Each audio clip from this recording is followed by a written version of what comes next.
Hey, Dubbie crew, it's me, John. Hey, Grace, how's it going? Good, how about you? I am doing great. Let's jump right in. We've got one of our biggest phases here. This is part of our series of the phases of magic turns. We've actually done the last one that you would have all watched yesterday. So thank you for watching that video. Thank you for watching this video. We're going to jump right in. Thank you for liking and subscribing. Also important, do those things. Yes, we need it. DubbieDubbie crew.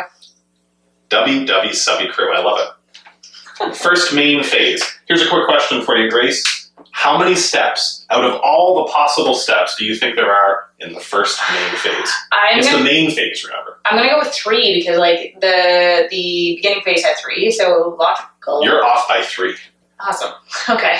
That's right. There are 6 steps. No, there are 0 steps in the first main phase. Okay. It really is that open-ended. Okay. And that's the deceptive part of magic. This one is very unscripted. Once you've been past priority, so once it's your turn, because you're the active player who's going to start with priority, you will start your first main phase very open-ended. Okay. All your mana is available to you. If it's a case where it's not your first turn and you've played land, for example, you have all the cards in your hand to decide to play. If you want to play an artifact, this would be your first opportunity to be able to play it. Okay. Any non-instant card, so a sorcery, a creature, any of those types of cards could now be played. Any non-instant cards. Okay, cool. This is also when you'd be able to play a land for the turn.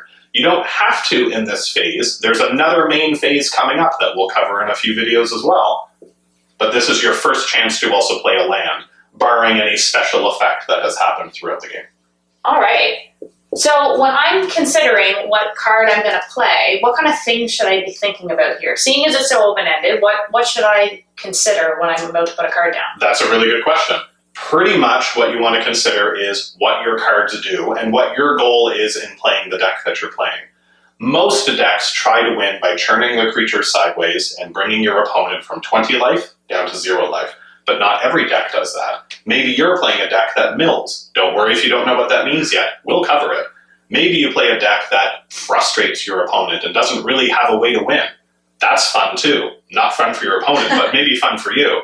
It kind of depends on the style of deck that you're playing and what you want to do, and maybe reacting to what your opponent has done. But you know what? There's a really quick way to summarize all of this. Okay. You can do what your cards say you can do. That seems logical. So and it is how it works. When it comes to a card, I guess, what am I looking at? I'm going to take my handy-dandy geothermal commie here. Great choice. Great card. Great, solid card.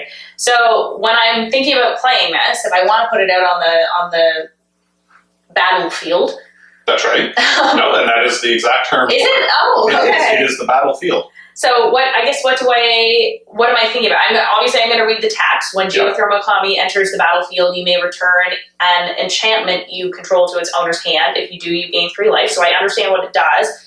Am I looking at anything else on the card when I put it out? The first thing you want to look at is probably that casting cost. And I think we'll cover the casting cost more in a future video to get more in depth to it. But in brief right now, you want to make sure that you can pay the cost to get the card to the battlefield. Makes sense. I'm going to put this up on the screen so you can see the card too, and I'll highlight what it is that we're talking about. And in this case, Geothermal Common requires 3 lands that produce mana of any color. Okay. So if you're playing a multicolored deck, that's great. You can pick any land that you want.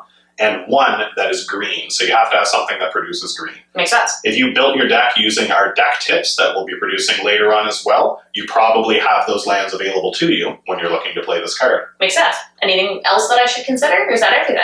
That's pretty much everything you'd want to consider. What you want to consider is, why do you want to play this creature and what are you hoping it will do?